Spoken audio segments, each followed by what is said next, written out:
waa Yewwi Askan Wi dañoo woote maanaam concert boo xam ni daal ku nekk na nga toog sa kër jël sa cinu yaay ak sa kubéeru kaw diiru yaay na nga def bruit.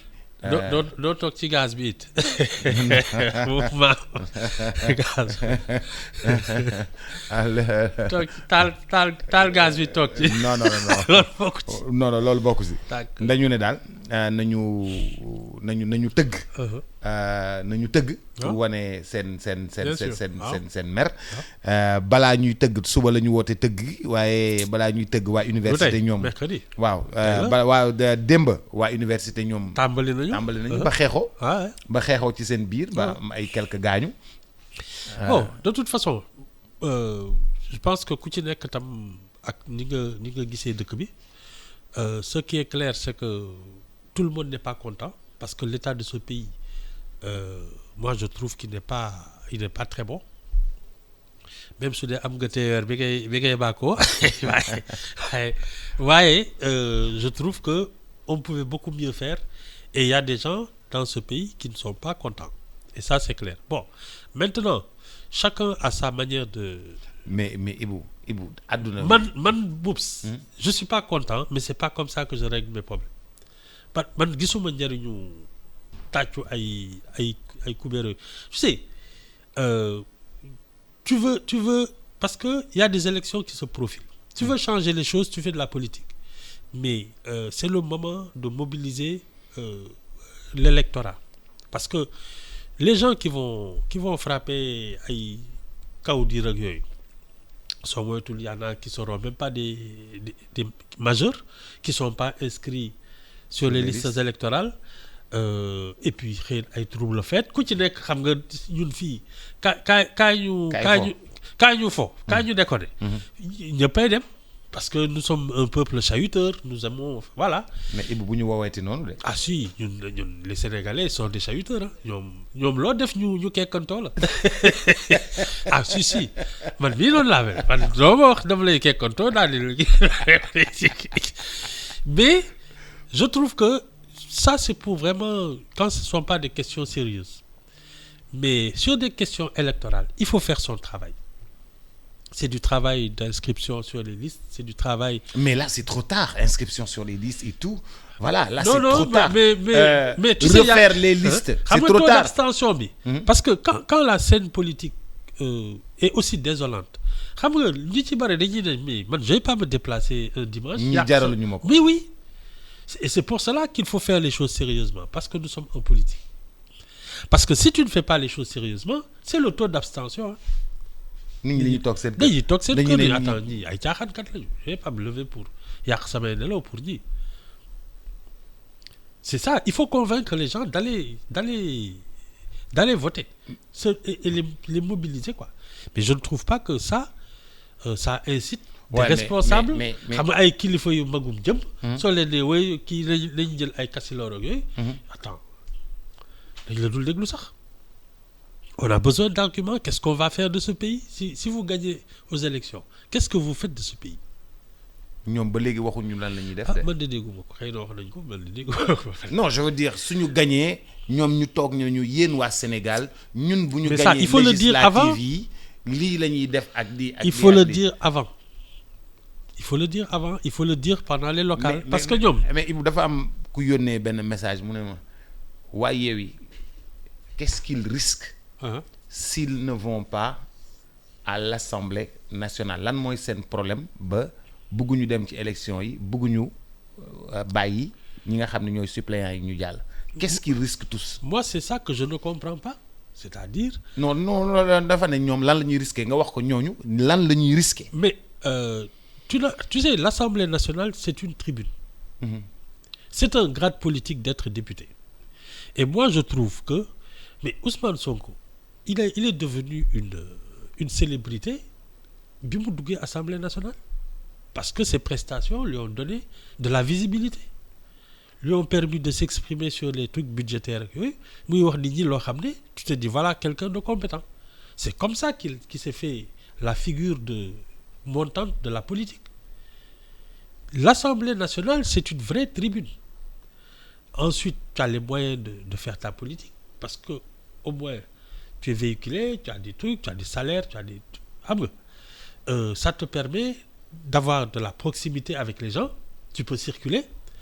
Les gens vont venir à ta rencontre, étant donné que tu es un élu, pour que tu les aides à régler leurs problèmes, les communautés rurales, les ceci, les cela, les départements, les gens comme ça, ils vont se dire, mais les députés sont là pour ça. Ça veut dire que si tu travailles bien, tu engranges encore une base électorale. Mais dès que tu n'as plus ce pouvoir-là, de défendre les intérêts des Sénégalais, mais ta cote baisse. Donc, tu n'as plus de grade politique. Ok, loolu moo tax kon ñoom ñu bëgg par force dem Assemblée nationale à la place des suppléants. Mais non, moi tu sais, su doon ñoom, parce que à la limite, ils se disent qu'ils ne vont pas gagner la majorité. Donc, il y en a peut-être une dizaine ou une vingtaine, une quinzaine qui va aller à l'Assemblée. Su dee noonu lañ ko gisee, effectivement, ils se disent ils veulent aller à la place des suppléants. Mais si dans leur logique, ils sont majoritaires, s'ils remportent la majorité, ils vont démissionner pour former le gouvernement. Voilà de l'olo. Okay. Moi, je ne vois pas où est le problème.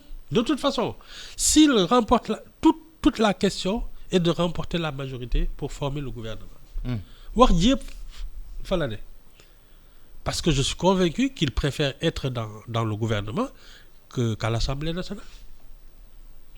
Gouvernement yaay joxe marché yeeg lu ne nga def ko. yow yaay joxe marché yi boo nekkee. waaw soo nekkee ministre des travaux publics ak yooyu doo defar ay tali. mais kon loolu la ñëpp di daw fu mu ne nii. soo nekkee ministre des finances di nga gëj a ñàkk xaalis. ministre des finances. waaw. di nga gëj a ñàkk xaalis. wala du loolu. soo levé ay milliards après dañ ci am. impôts yeeg yëpp yow la ñuy waxal. Mais attends, c'est ça les enjeux. C'est de remporter la majorité pour gouverner, exercer le pouvoir. C'est ça la politique. Et moi, j'ai l'impression qu'ils se donnent déjà perdants.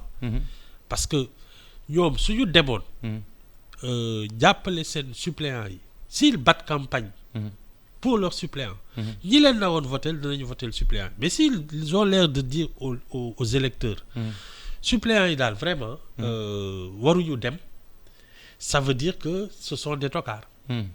Et donc quand mooy voter ay tocards, l'électorat va se disperser ailleurs.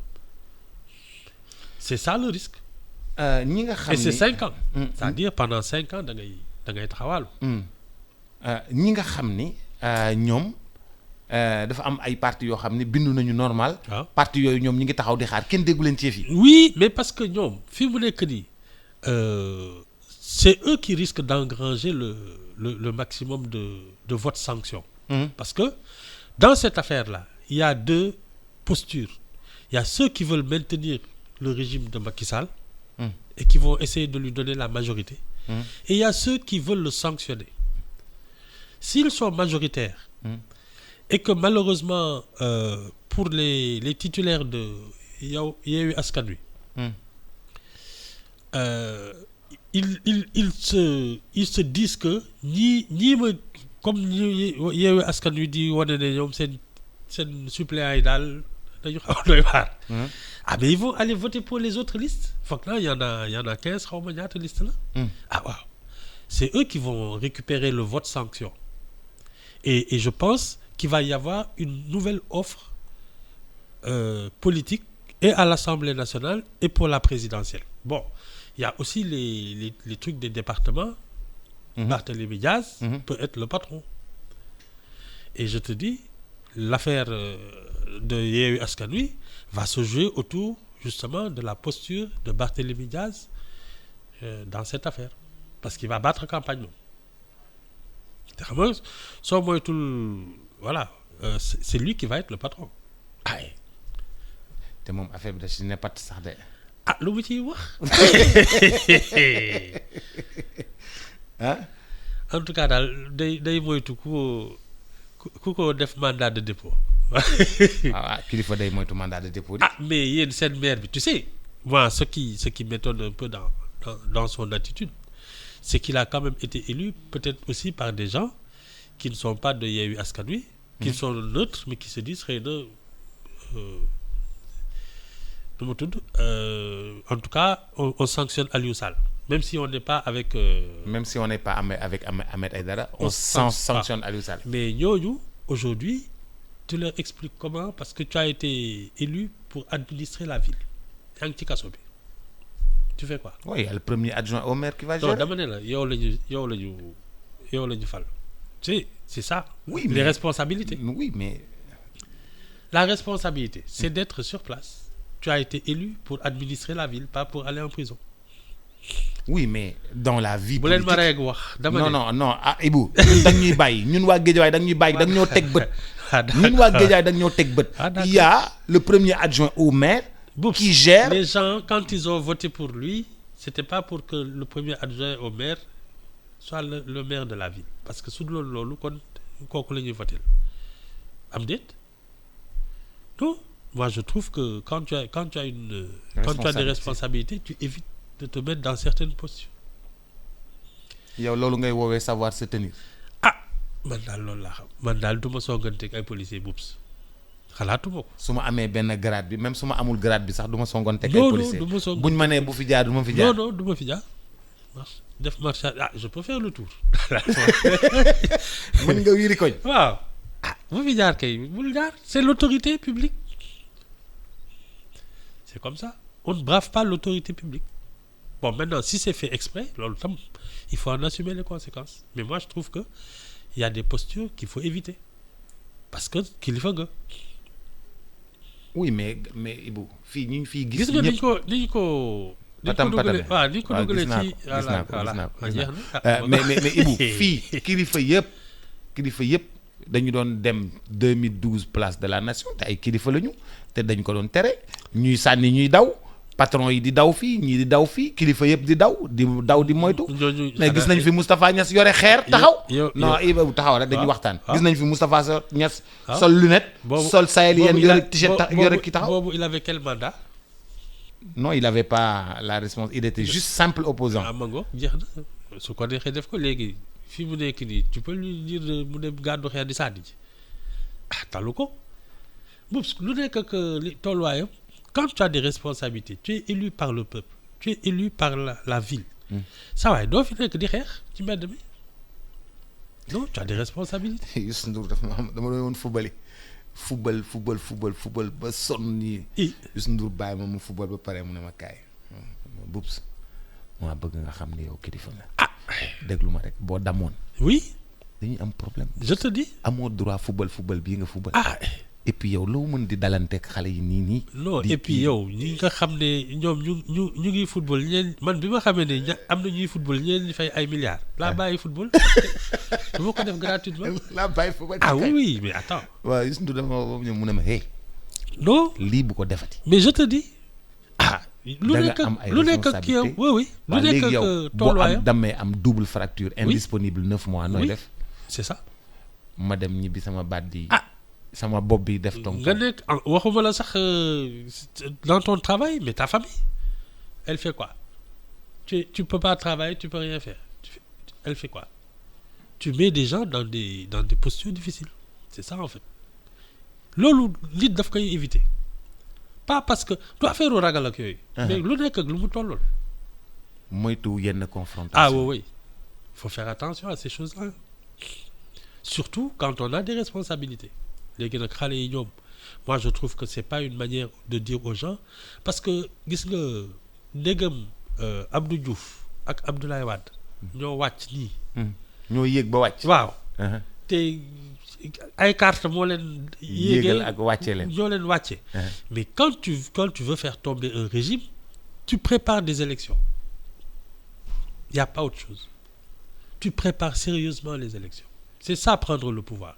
Oui, j'ai vu dans le temps des opposants wàcc ànd ak xale yi ñu yor seen carte d'identité ñu dem taxaw ak ñoom ba ñu bindu ba pare. ñu bàyyi foofu. kii nii def ay état-major yoo xam ne dañuy dem di inscrire nit ñi. jël leen seen carte d'identité àndandoo ak ñoom. dem ñu inscrire. ñu daal di demat ñu koy def te loolu dama ciy gis résultat. ba pare soo recruter ay kii ne leen aller nous aider à convaincre d'autres nga xam ne ça fait l'effet boule de neige mais on prépare quand on veut prendre le pouvoir on prépare les élections il y a pas autre chose leneen loo def en fait xam nga ces postures là ay xuloo fii kii dénoncer ak yooyu ça brouille même ton message parce que les gens ne t'entendent plus que comme quelqu'un qui dénonce qui insulte qui fait ceci qui fait cela alors que je pense que faire des propositions d'avenir aux gens loolu mooy tax ñu fal la c'est prendre le pouvoir ça se prépare par les urnes waaw parce que ici c'est comme ça que ça fonctionne depuis tout le temps depuis ñoom Blaise Diagne ki ñoom Lamine Gueye c'est comme ça que ça marche il y a pas d'autre solution sinon tu affrontes les forces de maintien de l'ordre xajuñu ci kenn ñii policiers ak gendarmes yi xajuñu ci kenn ak militaires yi attends Pape Djigane Cissé mu ne li ma metti si Sénégal mooy kenn mënu fi sérieux 5 minutes affaire bi da ngay démarrer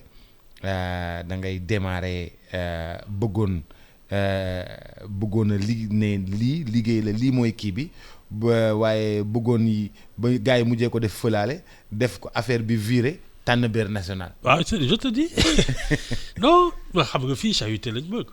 non c'est kii chahut non Sénégal moom mais je trouve que pour de l'action politique. Ça va brouiller leur image. Ah oui. Attends, man tu me vois obéir à des ordres comme ça. Non ay consignes da ngay joxe consignes yu sérieuses nit ñi dem leen wax ak seen ay voisins inscrivez-vous sur les listes pare leen voter loolu mooy wax ji et tu expliques pourquoi on vote pour toi mais kii dañ ko fi war a jëlee parce que kii on va le déloger saaga fii tëb fii nañu dóor ay casserole attends ñun ay magum jëm la ñu si yow da ngay dóor ay casserole tu te vois faire ça. Ibou bàyyi ma man bokk ma ci. waaw mais moom laa lay expliquer tu te vois prendre des casseroles di ko dóor ci mbedd mi à ton âge. Ah non attends il faut être sérieux non c'est. Ouais mais il s'adresse pas il s'adresse aux jeunes aux plus jeunes. Mais ouais. quand tu veux justement quand tu as cette influence mais utilise-la pour autre chose que de faire du bruit inutile. ban njariñ la am amul njariñ c'est bien kii voilà ñëpp kii chahuté wane ne ñun dañu mer ak yooyu mais ban njariñ la am après